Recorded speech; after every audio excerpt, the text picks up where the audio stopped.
estoy celebrando mis 46 años aquí en esta comunidad del Brasil. Quiero guardar este recuerdo para mi familia, para mis amigos y para Colombia.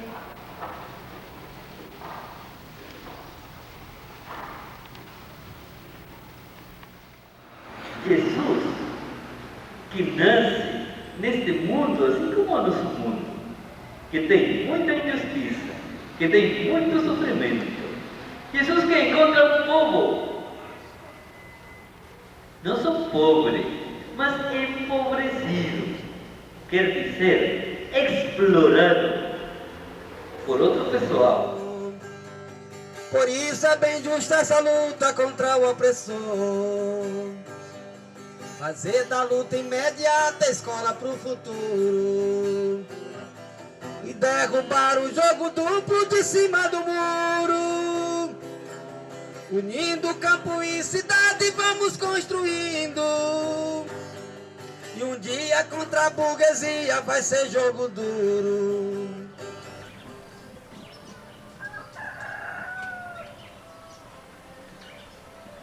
Conheci a Bernardo em 1992, quando ele estava chegando do Canadá como exilado. Ele estava exilado no Canadá e estava buscando exílio aquí no Brasil. Hola Domingo y toda la familia. Yo estoy llegando y quisiera que contarles de por aquí. Es muy grande, tiene regiones muy variadas, gente muy diversa también. Aquí la situación es bien difícil. La economía del país es una economía muy buena para los ricos, un poco lo que pasa en Colombia, esta frase famosa ya de algún político. El país va bien, pero el pueblo va mal. En el Carmen de Chucurí, el conflicto entre la guerrilla y los paramilitares involucró a toda la población. Pienso que el fenómeno del Carmen en buena parte es un pedazo del gran problema de Colombia, del problema de violencia. Y yo, en lo que conozco de estos análisis, yo acojo la explicación de que las guerrillas son más bien resultado de unas violencias mayores que sufren los pueblos. De los pueblos se levantan y entonces se presenta este fenómeno de la insurgencia. Allí, en lo que yo conozco de la historia, puesto que es mi pueblo, ha ocurrido eso. La guerrilla en Sirio, que eran propios guerrilleros, pasaban y a veces no le preguntaban a uno nada, o lo saludaban y pasaban de largo. A veces acampaban pues en cualquier lado. Y si llegaban y decían, bueno, a lo último también se volvieron malos. Llegaban a las casas, bueno, necesito que me colabore. Y uno que hacía, mire, necesito que me regale esas 2 gallinas. Ay, pero es que esas 2 gallinitas son las únicas que ponen el huevo. ¡Pin, pin! Las mataban y se las llevaban. Entonces, y el ejército llegaba, ¿ustedes a qué les dieron gallinas?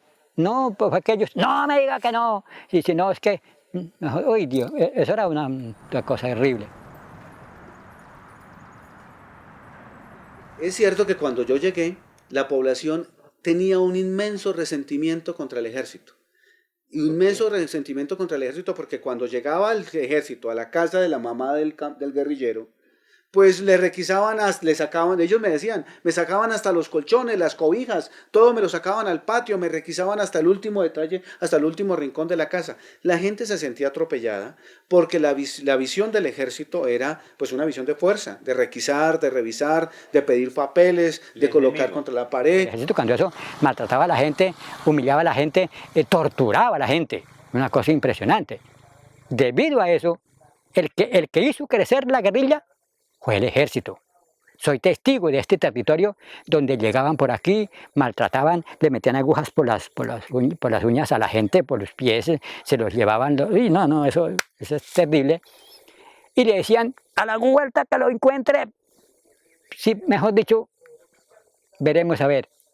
Al que le decía así, justamente, si iba y buscaba la guerrilla, si iba para allá, porque ¿dónde más?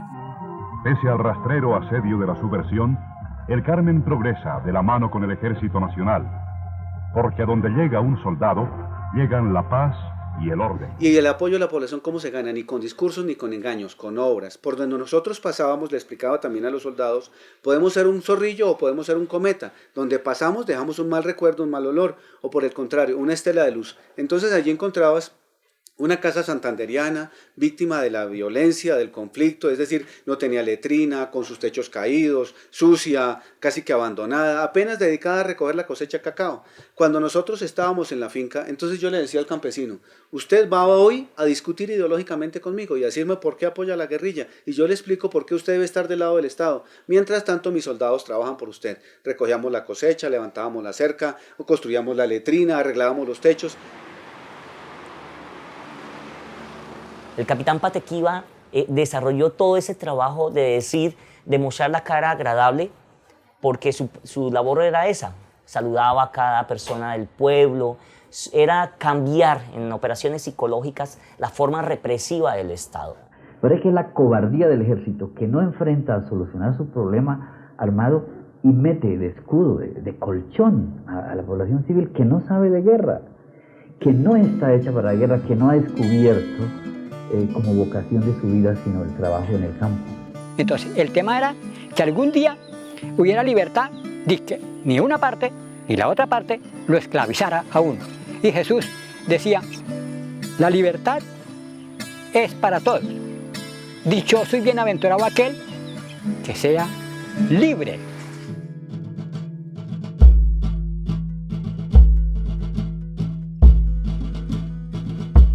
El gobierno Barco y los militares de entonces consideraron que el mejor remedio contra la guerrilla era organizar a los mismos civiles con el apoyo del ejército.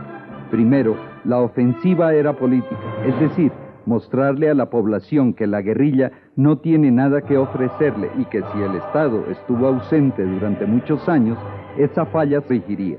O sea, que es mejor estar al lado del Estado que al lado de la insurgencia. Allí no habían grupos armados. Jamás conocí a una persona armada a enfrentarse a la guerrilla. Hoy en día digo, vamos a guerrearla, vamos a pelearla.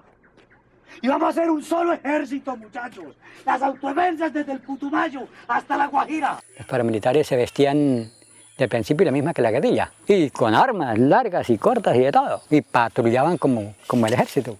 La mayoría de patrulleros que patrullaban eran obligados a que tenían que ir. O se va con nosotros a patrullar y si le decían, no me voy, pam, pam, no mataban de una vez. Entonces la gente tenía que, obligadamente, irse con ellos, obligados. Entonces, realmente los paramilitares como remedio, me parece que es un remedio mucho más dañino que la enfermedad.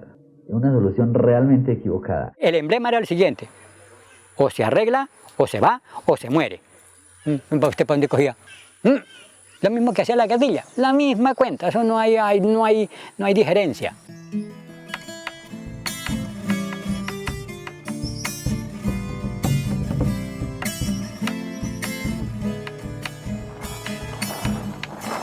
La relación con mi hermano es muy buena. Fue muy buen compañero, muy buen consejero. Siempre me apoyaba. Él me casó, me bautizó los hijos y sí, lo poco que es uno gente, lo soy por él.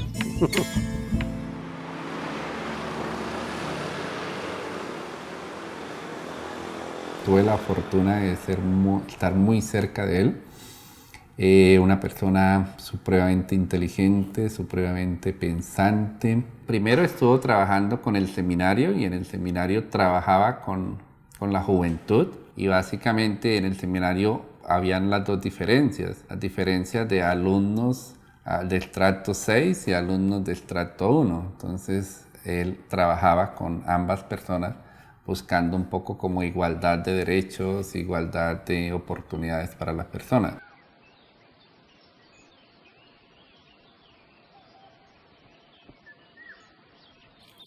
Estuvo en Barranca, en Puerto Boyacá, San Vicente, luego la gente del Carmen le solicitaron al obispo que lo asignara como párroco del Carmen. Eso fue petición de la gente.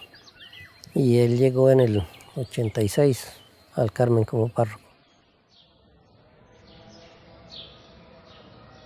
La teología no se sostiene en sí misma, sino que el acto primero es el compromiso con la justicia. y ya una vez hecho el compromiso con la justicia, viene la reflexión sobre ese compromiso que es ya la teología, ¿no? Estamos rodeados de problemas por todas partes, pero no estamos derrotados. Nos derriban, pero no nos pueden aniquilar, no nos pueden destruir. Mi acercamiento a la teología y la liberación es lo que observo con Bernardo y las comunidades cristianas campesinas del Carmen de Chucurí. Es decir, esa lectura de la Biblia en un contexto histórico, a partir de unas realidades, con la pretensión de transformarlas. Me acuerdo muy bien ese triángulo que tanto trabajaba Bernardo, el texto, pretexto, contexto. Aún lo tengo memorizado. Cuando éramos poquitos éramos 40, cuando en poquito. Y cuando habíamos bastante, habíamos a veces 80 hasta 90. Por eso era que nos decían que éramos revolucionarios, porque nos reuníamos. Y cuando nos reuníamos, unos enseñaban música, los otros enseñaban lectura, los otros enseñaban artes, los otros enseñaban pintura. Bueno, eso ahí se trabajaba de todo. La discusión con el cura Marín, básicamente era, entre los dos, era una discusión teológica, porque él defendía la teología de la liberación, el amor eficaz mediante la lucha armada, y yo defendía el amor eficaz mediante el trabajo, la cooperación y el desarrollo. Yo decía, para mí, si somos cristianos no podemos tener lucha de clases. Y él decía, el pobre debe luchar contra el pobre y de una manera eficaz, por amor al pobre. Bernardo enseñaba que una libertad venía de la formación de cada persona y de la formación del entendimiento que uno le diera a las cosas. Que no era una libertad de ponernos a pelear revolucionariamente. No, es que justamente la guerra nunca ha dado libertad. Una guerra siempre lo que ha dado es masacres, mejor dicho, de lo más peor. Mi súplica, mi ruego a los campesinos eran, dejen de ser el pueblo con el mayor nivel de madurez política y capacidad revolucionaria para hacer la guerra, a convertirse en el pueblo con el mayor nivel de producción de cacao y el de más alta calidad. La riqueza natural que ustedes tienen es gigantesca.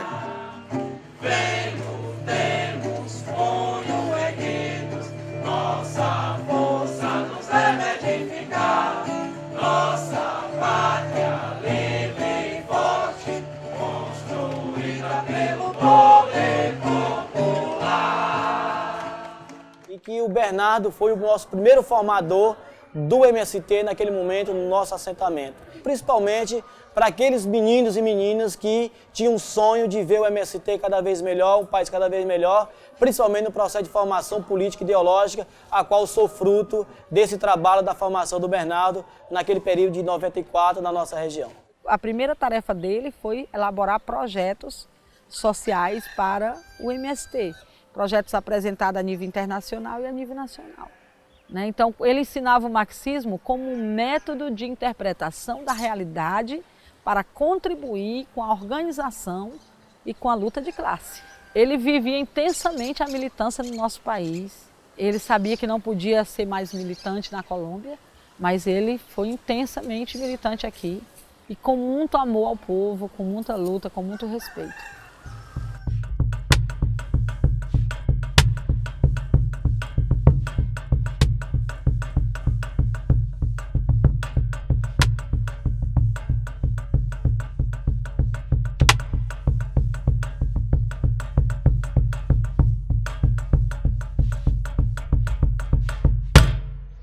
Y era que ese paramilitarismo venía de San Juan Bosco de la Verde, que era una vereda de Santa Elena de Lopón.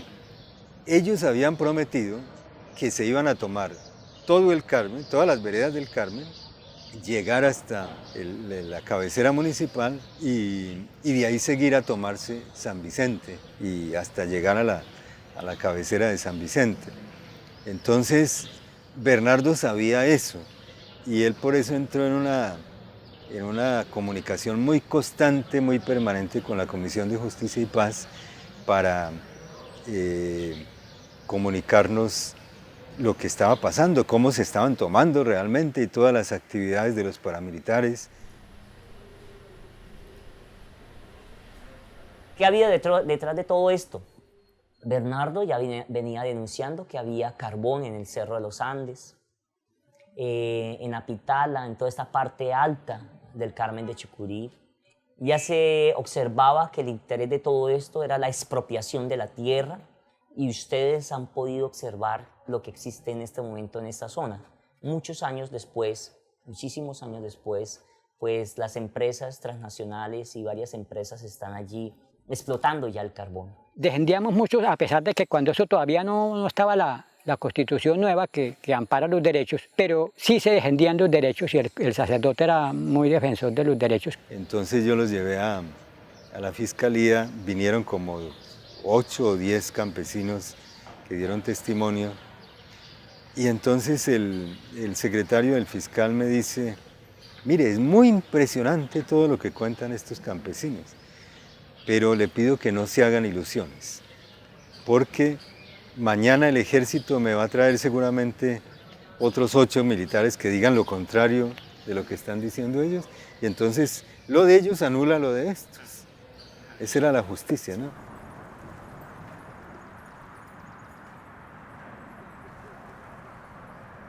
Es lo que tenemos que darnos cuenta de que ha habido una guerra jurídica. Cuando la guerrilla pierde el combate en el campo, en el plano militar, logra la victoria en el campo jurídico y político con falsas acusaciones. Esa guerra jurídica fue la que en este momento hizo que muchos defensores de derechos humanos, entre otros Bernardo Marín, quien era, además de sacerdote, un defensor de los derechos humanos y defensor de los pueblos, fuera señalado, estigmatizado.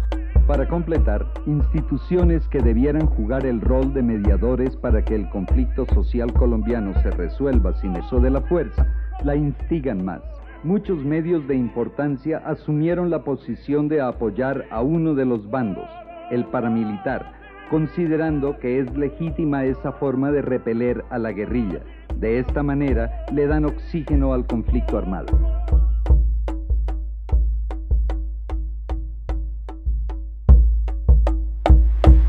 El libro que él me regaló fue La Teología de la Liberación, el primer libro. Y ambos hablamos, él defendiendo la lucha armada como mecanismo de amor eficaz y yo contradiciéndolo. Entonces lo puedo decir porque él me lo dijo. Dijo, yo quiero el ELN y hago parte de él. No en la lucha armada, sino en la lucha pesada que a mí me corresponde. Allá en el pueblo del Carmen estábamos viviendo bien y fue a llegar los macetos y nos pusieron a correr. Allá en el Carmen vive el diablo, que es muy malo, hace perseguir a Bernardo y también a mi tío Orlando. El ejército y los paramilitares programaron que una operación limpieza de gente de la izquierda. El 4 de octubre de 1990 yo estaba en la Casa Cural el día que se planificó un atentado contra Bernardo y varios pobladores del Carmen de Chucurí. Trajeron los sicarios al puesto militar, luego el teniente del ejército mandó llamar al cabo de la policía allá, comandante de la estación, y le pidió que acuartelara a la policía de 5 a 9 de la noche.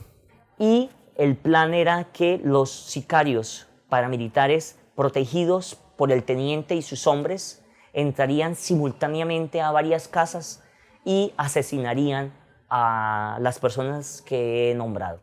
El cabo le sugería al teniente que le dijera cuál era la operación que iban a hacer.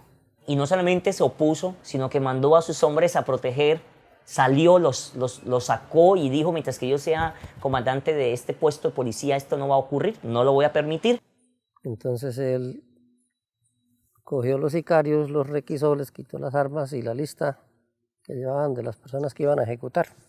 Y no suficiente con esto, le contó a Bernardo el plan que se había fraguado. A las 10 de la noche el cabo fue a la Casa Cural y le dijo a Bernardo, mire padre, yo no quiero que a usted lo maten porque va a pasar esto y mire, aquí está la lista, y le quité a los sicarios, les quité esto.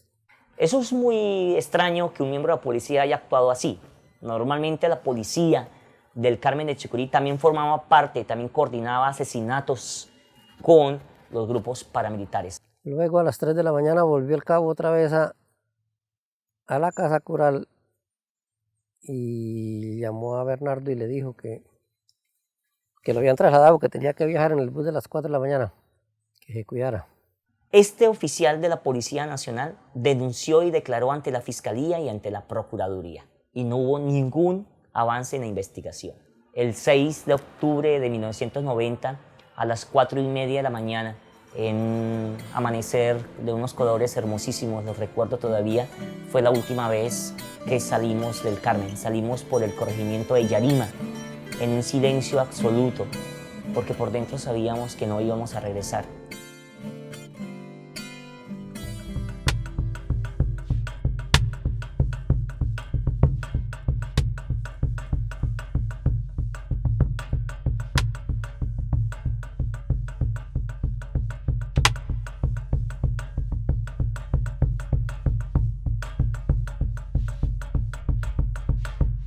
Ele tinha uma vida de sacerdote, no entanto, ele se sentia muito desamparado pela igreja colombiana. E ele, nesse momento, ele tinha uma decisão de não seguir mais sacerdote. Ahora va a ser lo contrario. Ahora la preferencia va a ser trabajar un poco más en lo que siempre hice, en lo que me gusta.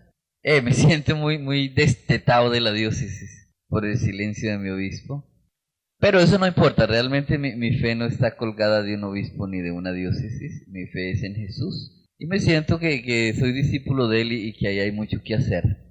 E a partir daí a gente se conheceu, né? Ele estava com essa decisão de não continuar sacerdote. E a partir daí a gente construiu um relacionamento, né? Foi um grande amor entre nós. Né? Tivemos 2 filhas, Luiz Helena, né? E Iná. Então, foi uma felicidade muito grande para ele. E aí, ele conversava com a barriga, ele conversava com ela, comigo na barriga. Era uma família perfeita, eu, minha mãe, meu pai, depois a Iná. Então, assim, tivemos uma convivência muito amorosa.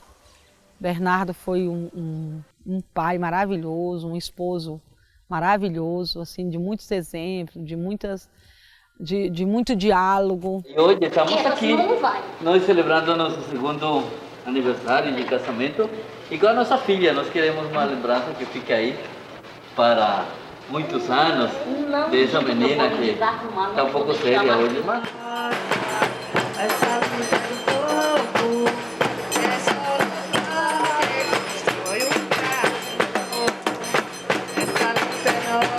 E ele sempre me ensinava a viver na luta. Então, quando eu era pequena, fazia marcha com as crianças, fazia ocupação com as crianças.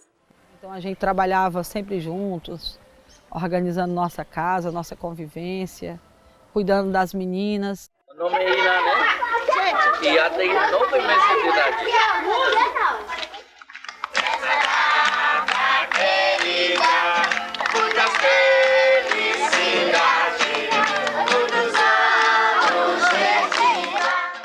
E era uma coisa que todo dia ele fazia. Todo dia ele botava a Naná para dormir cantando música colombiana. Ele me alimentando. Pelas fotos a gente via que ele era muito bom comigo. Ele gostava de mim, de ficar comigo. É uma das fotos que eu mais gosto dele, comigo. Ele me segurando de anjinho. Eu acho ela muito linda. Esta cá foi a última mobilização de rua que ele fora. Nós estávamos no Fórum Social Mundial. Participamos à tarde da manifestação e à noite ele ficou enfermo. Ele teve um pico de pressão alta muito grande, ocasionado por um aneurisma cerebral. No Rio Grande do Sul, dentro de 3 meses, ele fez 5 cirurgias, mas ele não conseguiu se adaptar à sonda. Bueno, vamos a ir cerrando. Yo quiero despedirme con un saludo. Voy a estarlos pensando uno por uno. Sigo pensando que somos una familia muy bonita y por eso me siento muy contento de todos ustedes. Essa foi a última foto com a Iná. Ele já estava bem enfermo, na casa de mim, papá. Bernardo, ele não queria morrer. Ele tinha uma grande preocupação com as suas filhas, principalmente. E ele já estava muito debilitado, muito enfermo. Então, assim, olha, o Bernardo, eu mesma cheguei a dizer para ele, né, que ele descansasse e que eu ia cuidar das meninas, né, da Luz e da Iná, que a gente ia seguir na luta né? E que isso foi tão forte que eu fui falando essas palavras e ele foi morrendo.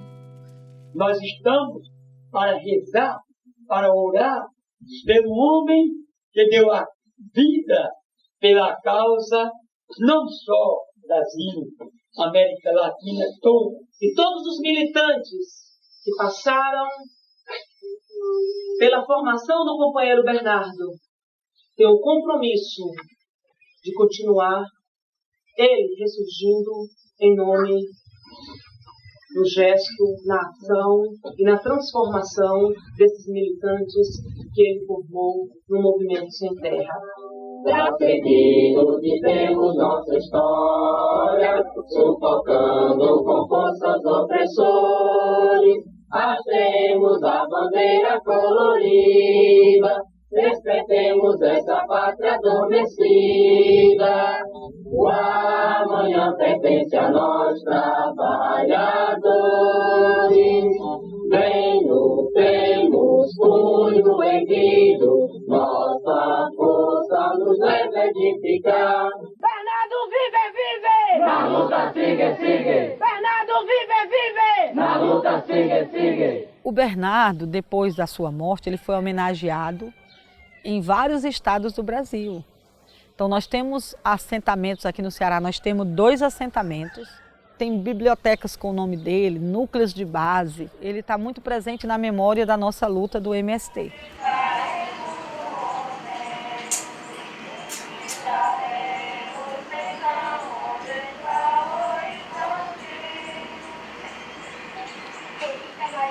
Ella pudo realizar más su trabajo como él pensaba. Como que la gente como que más lo apoyaba, Realizó creo. su trabajo como él pensaba, como él quería y no tuvo tanta persecución. Porque aquí el trabajo que realizó en su tierra fue muy corto y la persecución fue muy dura. Morrer não é partir, é apenas desfazer-se, sair de si e deixar seu próprio eu. Sobre teu corpo nascerão saudades, árvores, flores vão se cultivar, ninhos e pássaros de infinitas cores, vidas mais vidas ajudará a criar. Os sinais de tudo aquilo que foi feito, tendo sua marca de amor e persistência, nada será apagado das trincheiras, edificada por novas consciências.